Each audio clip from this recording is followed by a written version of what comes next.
Hello guys, welcome back to my. আজকে আমাদের এখানে সকাল থেকে প্রচুর বৃষ্টি হয়ে আর আমি তোমাদেরকে একবার বৃষ্টিটা কীরকম হয়ে দেখাই। দেখো, টিপ টিপ টিপ টিপ সকাল থেকে পড়তেই আছে, কোনো আর বন্ধ হয়নি। কিন্তু আজকে তো বাজার বার, আর বাজার তোমাকে যেতেই হবে, না হলে খাবো কি। আর বাজার যাওয়ার জন্য আমি 1.5 কোটি টাকার ল্যাম্বরগিনিটাকে বার করে এটা হচ্ছে আমাদের কালিমা।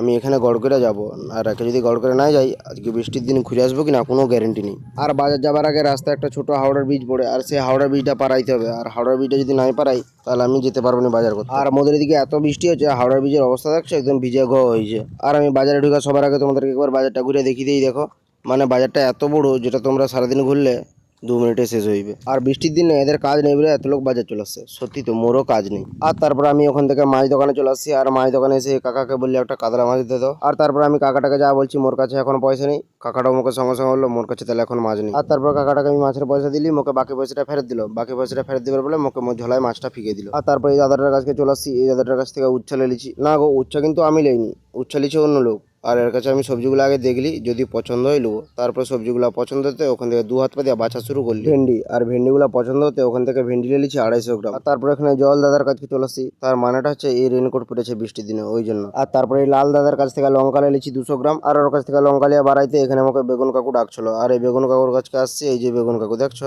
এই বেগুন কাকুর কাছে আসতে আমাকে বেগুন দিয়ে দিল 200 গ্রাম। আর আজকে কিন্তু আমি আরো অনেক বাজার লিছি, সেগুলো তোমাদেরকে দেখাইতে পারিনি, তার কারণ কি, মোর কাছে বেশি পয়সা ছিল নি। আর বাজার যখন আসি তখন খালি হাতে ছিলি তো, ওই জন্য হাওড়ার ব্রিজটা পারাইতে অতটা ভয় লাগেনি।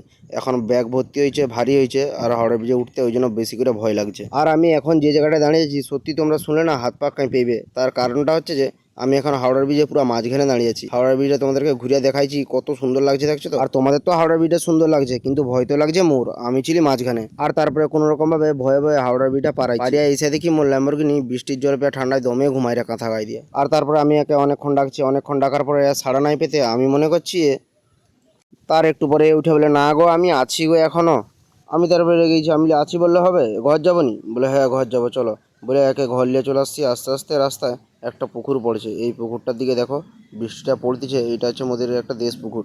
আর এই পুকুরটা যখন বৃষ্টি পড়তেছে কত সুন্দর লাগছে দেখো, একদম মানে বলার কোনো আর কথা নেই। আর তারপরে পুকুরের ওই দৃশ্যটা দেখতে দেখতে আমি মোর পাড়ার রাস্তায় ঢুকেছি। আর পাড়ার রাস্তার অবস্থা দেখছো একদম। আর এই রাস্তাটা বিগত 50 বছর এরকম আছে, আর পরের 50 বছরে এরকম থাকবে। তো সে যাই পারে হোক, আমি মোর রাজপ্রাসাদে চলে আসছি।